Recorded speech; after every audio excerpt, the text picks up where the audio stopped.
चलो इस क्वेश्चन को एक्सप्लेन करते हैं। हमें इन दिए गए वर्ड्स के बीच का सही रिलेशन फाइंड आउट करना है। हमारा टास्क ये है कि सारे वर्ड्स को एरो से कनेक्ट करना है, जिनके बीच में कोई ना कोई लॉजिकल कनेक्शन हो।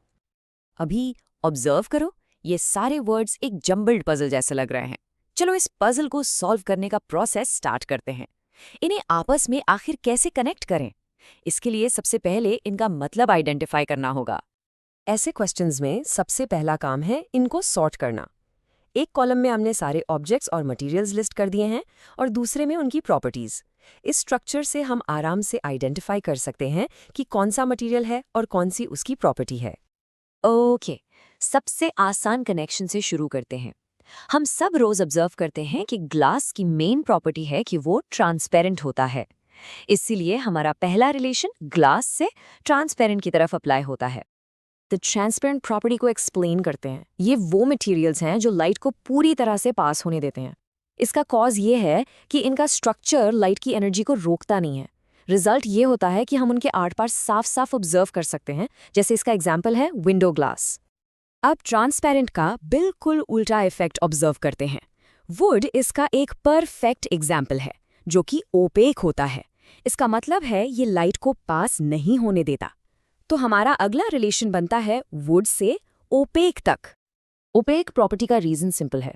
ये मटेरियल लाइट को पूरी तरह से ब्लॉक कर देता है। इस कंडीशन में लाइट आपार नहीं जा पाती। फॉर एग्जाम्पल, एक लकड़ी का दरवाजा। चालू, इन दोनों प्रॉपर्टीज को आमने सामने रखकर कंपेयर करते हैं। डिफरेंस बिल्कुल क्लियर है। ट्रांसपेरेंट मटेरियल्स का स्ट्रक्चर लाइट को पास होने देता है, जबकि ओपेक मटेरियल्स का स्ट्रक्चर लाइट को पूरी तरह से ब्लॉक करता है। ये दोनों बिल्कुल ऑपोजिट इफेक्ट हैं। अब एक अलग प्रॉपर्टी ऑब्जर्व करते हैं। आयरन जैसे मेटल्स में एक नेचुरल शाइन होती है। उनकी सरफेस चमकती है।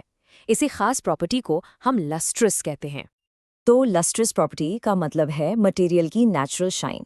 ये प्रॉपर्टी खासकर मेटल्स में आम है, जिसका रीज़न उनका स्पेशल सरफेस स्ट्रक्चर है। इसी कॉज से उनकी सरफेस चमकती हुई दिखती है। ये एक इम्पॉर्टेंट फैक्टर है। लस्ट्रस प्रॉपर्टी सिर्फ आयरन की नहीं है।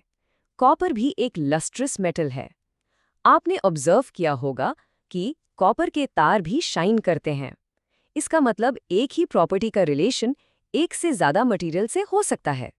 अब एक अलग तरह का रिलेशन ऑब्जर्व करते हैं, मटेरियल से ऑब्जेक्ट का। इस कंडीशन में हम प्रॉपर्टी की बात नहीं कर रहे। हम जानते हैं कि बॉटल एक आम ऑब्जेक्ट है जो प्लास्टिक मटेरियल से बनती है। ये एक मटेरियल से ऑब्जेक्ट का रिलेशन है। लेकिन रुको, एक और फैक्टर है। बॉटल तो ग्लास से भी बन सकती है। इसीलिए बॉटल ऑब्जेक्ट का रिलेशन प्लास्टिक और ग्लास दोनों मटेरियल से है। इस डायग्राम में ऑब्जर्व करो, बॉटल की तरफ अब 2 एरोज आ रहे हैं। चलो अब आखिरी प्रॉपर्टी देखते हैं, सॉलिड। हमारी लिस्ट में ऑब्जर्व करो, वुड, आयरन, प्लास्टिक, ग्लास और कॉपर, ये सभी मटेरियल सॉलिड कंडीशन में होते हैं।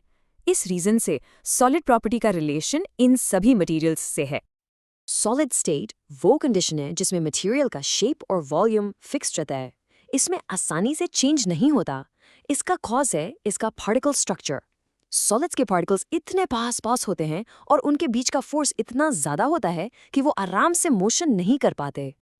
तो यह है हमारा फाइनल रिजल्ट, एक पूरा नेटवर्क ऑफ रिलेशंस। ऑब्जर्व करो, सारे वर्ड्स अब आपस में जुड़ गए हैं। एग्जाम में इस तरह का डायग्राम बनाना एक परफेक्ट कंक्लूजन है।